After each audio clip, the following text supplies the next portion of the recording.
Закон сохранения энергии никто не отменял. Человек получил энергию, куда эта энергия выскакивает. Это сгусток энергии мыслить умеет.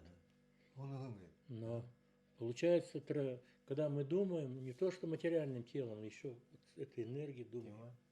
Теперь в этом пространстве между нами.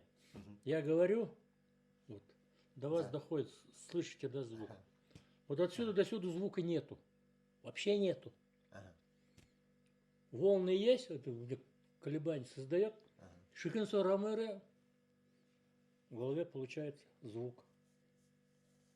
Волна где-то. Волна. Значит, света здесь вот между нами тоже нету. Эти 7 цветов спектра есть, индарамэре формируется свет. Я однажды, он же с большим юмором, это, я квантовую механику изучал. Сижу, говорю, чтобы это понять, надо Лойскую среднюю школу. Миша сразу говорит, только в 62-м году.